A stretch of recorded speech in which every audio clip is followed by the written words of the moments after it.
제가 한국은행에 좀 부탁드리고 싶은 게 있어서요. 네. 사실은 이제 정책의 의도는 저는 참 좋다고 생각합니다. 그것이 뭐 성장론이든 분배론, 저는 분배론의 측면이 더 강하다 이렇게 보는데 실질적으로는요.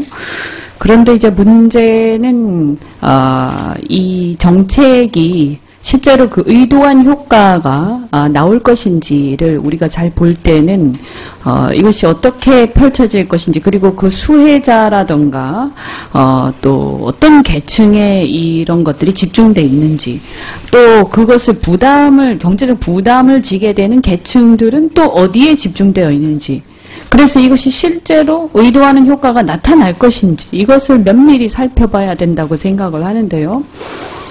그래서 굉장히 중요한 거 아닙니까? 이게 만약에 잘못되면 큰 문제가 생기거든요.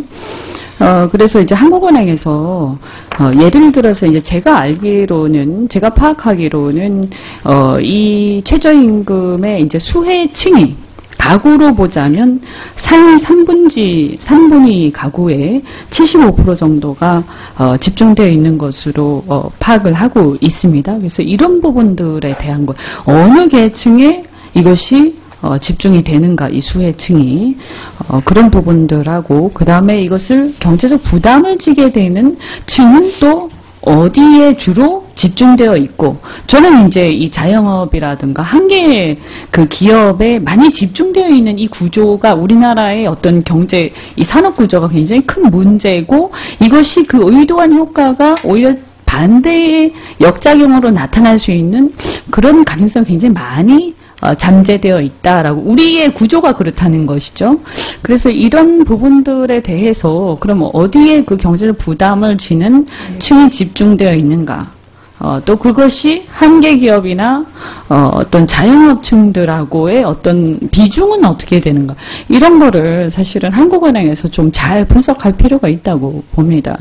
그래서 우리가 일단은 어쨌든 한 해 이렇게 했지만 여러 가지 우려되는 부분들이 많기 때문에, 만약에 내년에 이것이 생각했던 효과는 별로 나타나지 않고 그 역작용만 크게 나타난다라고 한다면, 그것이 왜 그렇게 나타나는 것인가에 대한 그 분석이 좀 있어야 되지 않겠습니까? 거기에 저는 한국은행의 역할이 굉장히 크고, 이걸 잘 해야 연착륙할 수 있고, 또 잘못됐을 때 큰 어떤 경제적 부담을 우리 경제에 지을 수 있는 부분을 또 막을 수 있다고 생각하기 때문에 좀 당부를 드리겠습니다.